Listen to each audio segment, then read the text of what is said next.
All right, Barlow Brigade. How's everybody doing today? Welcome back to the command and control of the Barlow headquarters. Well, let's go ahead and get right into it. Today is an open tag for Mr. Aaron Williams at A&W Custom Design, and absolutely outstanding fella. He's very inspirational. He's done some jigging. He's done some dyeing. He's pretty much all over the place when they're doing. Not only is he an artist, but he is a knife guy. Say for lack of better words. So when you combine those two things, to me, that just puts him right in my wheelhouse for what I really like. So very inspiring, very inspirational individual. All right, what we got? There's the old Deep South Anvil. What we got on that thing today? Well, this is a 506 Charade Scrimshaw Barlow that was gifted to me by Mr. Chuck, who is a YouTube creator called Briar Patch Blades. He's about, about 35, 40 miles from me, the way the crow flies. When he first popped up, I gifted him with a pocket knife and welcomed him to the community. And he gifted me back. And I'm very thankful for that. This is an absolutely stunning Barlow pocket knife. And of course, obviously, y'all know that I'm the Barlow Brigade. So look at that little raccoon on there. Absolutely great. Brother Chuck has he's got it going on down there. Now he's a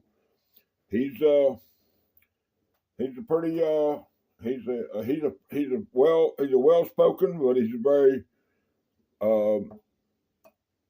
he's like me. He's opinionated. He's not going to try to make his opinion become part of your opinion, but he does what he does, and he says what he says, and he's a fine Southern gentleman, and that's just the way we do it down here in the South. He's got a new series called Potted Meat and Pocket Knives, and he shares what his beliefs are about the pocket knife of the day, and also he is a firm believer in potted meat, and I have to agree with him. They ain't nothing. When I was a youngin', I used to sit on the deep freezer in my kitchen. My father make me a potted meat and a Miracle Whip sandwich. Probably some of the best memories and best things I ever had in my life was when my father made me that one of them sandwiches. So here's my point. Y'all get on down there and get in the patch with Brother Chuck, and I think it'll be a good thing for all y'all to get on down there. So that's what I got to say about Brother Chuck. Well, what's the old boy carrying today? Well, y'all know, but I got first thing I'm going to come in there with is a pocket cross from Brother Dwayne up there in Kentucky Clark's Knife. He's I can't say enough about Brother Chuck. He's a very inspirational, he's a very motivating individual, and anytime you visit with Brother Dwayne, you are going to be blessed and you're going to be inspired. All right, what's next? Well, I ain't caught too much grief yet about my Ronson Jet Light, and that's LITE, Jet Light lighter, the butane lighter. I bought one of these when I was in high school, toted it for a minute. I don't know where it went, lost it, but Can't go wrong with that, with this right here. I know it ain't a Zippo. I know it ain't USA made. I don't know where it's made. Don't care. All right, there's the flashlight. It broke the internet. That's your red Work Tough flashlight. Now, I bought this for $1.97 at Walmart almost 3 years ago. Now, this is not a hard-use flashlight, although I have, like I say, I've been toting it for almost 3 years. And what I do is I run it till it gets a little weak, and then I buy them cheap Walmart batteries, cheapest ones they got. You know, they're like $2.99 for 8 of them. And I'll change them batteries out, and I'll keep them ones that are used and put them in my remote control. They'll last another 6 to 8 months. Guys, you can't go wrong with a $2 flashlight. I'm just, I've been sending these out to YouTubers. You don't believe me? Go over and talk to Mr. Mike over at the Brother Cornbread. He used one of those during the hurricane because that's all he had.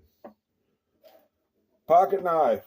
Out there in the right pocket, I got the old Model 75 or the 75 pattern case pocket knife. Now this is a stainless steel, a high carbon stainless steel model. Like I say, it's number 75 pattern, the size, but it's made in China. That's right.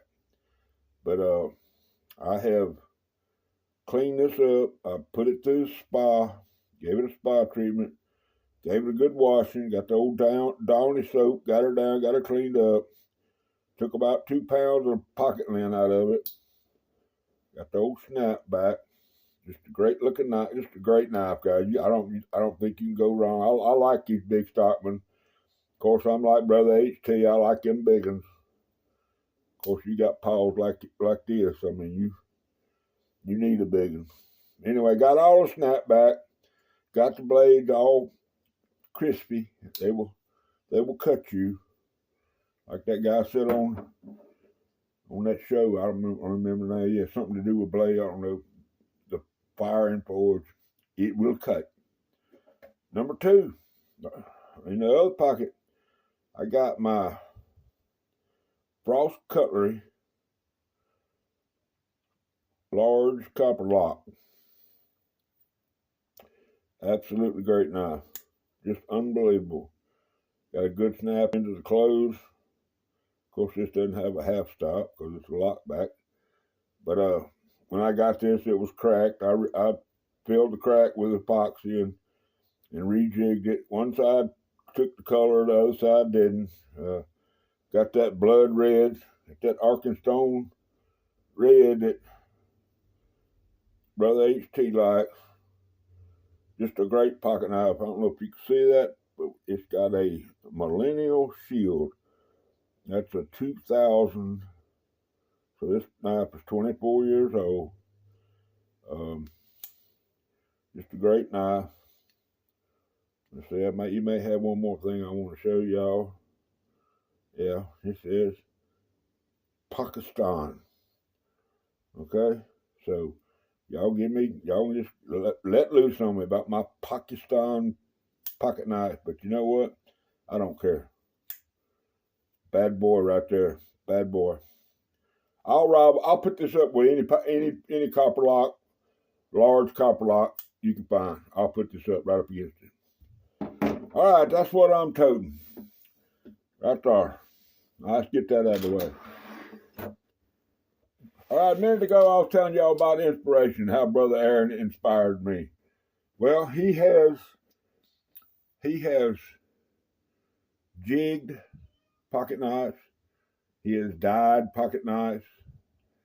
He's an artist that loves pocket knives. I don't know how else to explain that to you.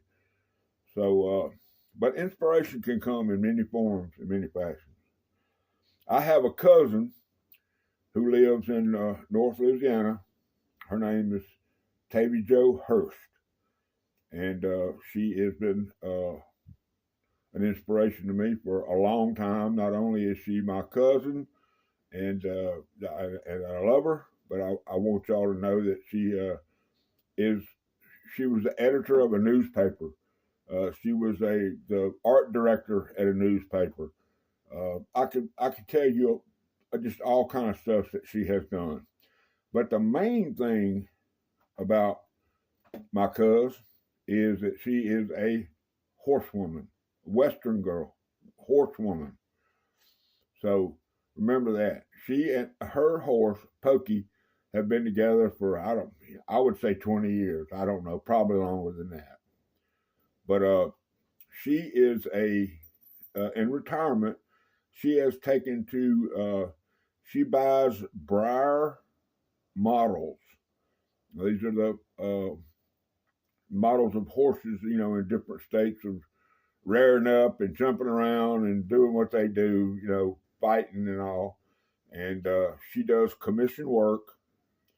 I know she's nationally awarded, and she could be internationally awarded. I just don't know that. I can't give you that information. I just don't know that much about it. But I'm going to share with y'all on my tablet some photographs of some horses that she has done and commissioned and are award winners. Okay, the one that's coming in right now is the one she's currently working on. This is the Opelousas, and of course, you could paint this to be any color or anything, but to me, that would be kind of boring. But anyway, this is the horse is walking.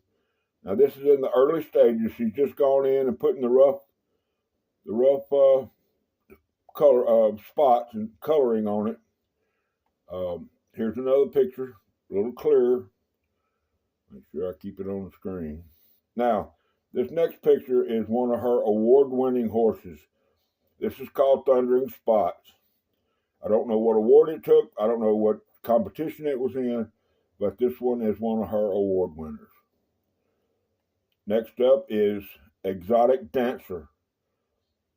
Now, can't you just see an Indian, riding up to the top, of a crest of a butte, with a, bareback with his, loin cloth.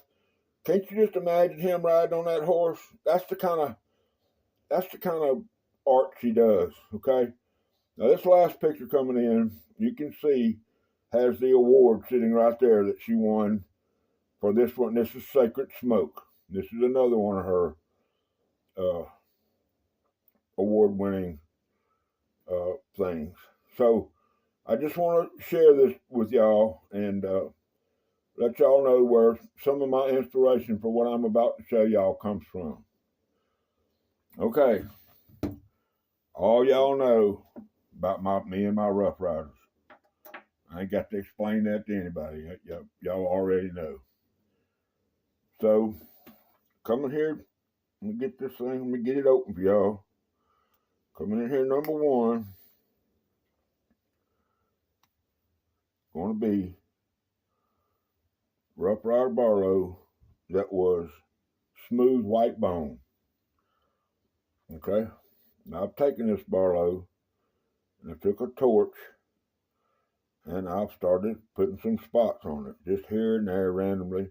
Went around the edge, put a few little spots on the edge.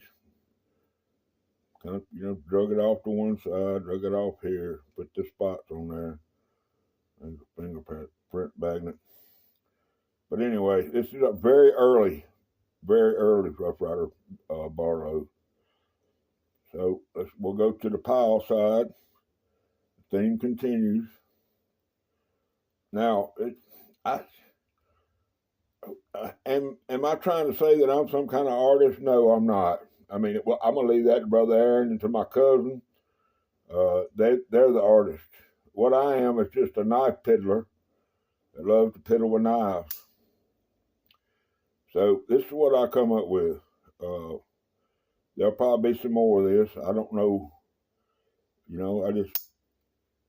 I see Brother Aaron do this kind of stuff, and it just intrigues me as to how he does it and why he does it. And but this just gives me the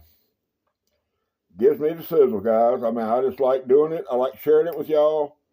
I hope that that some of y'all can see where I'm trying to go with this. Now, what the process? I sand this down and take all the clear coat off of it. You know, get it down to a matte type finish, and that's when I do the burning.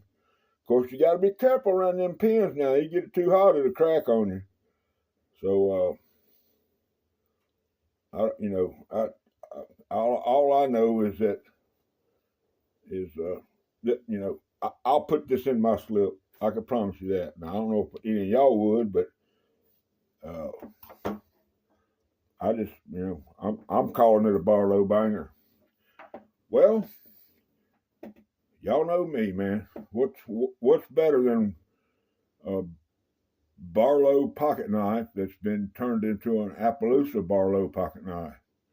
Well, that would be 2 Barlow pocket knives that have been turned into Appaloosa. So, coming in here, number 2 is your little pocket dropper. This is the small Rough Rider white bone small Barlow in white, like I say, in white bone. I did the same thing. I sanded it down, put some dots on it, made it look like an Appaloosa. To me, just another. I'll put this in my watch pocket every day, guys. Great little box opener. Great little pocket knife.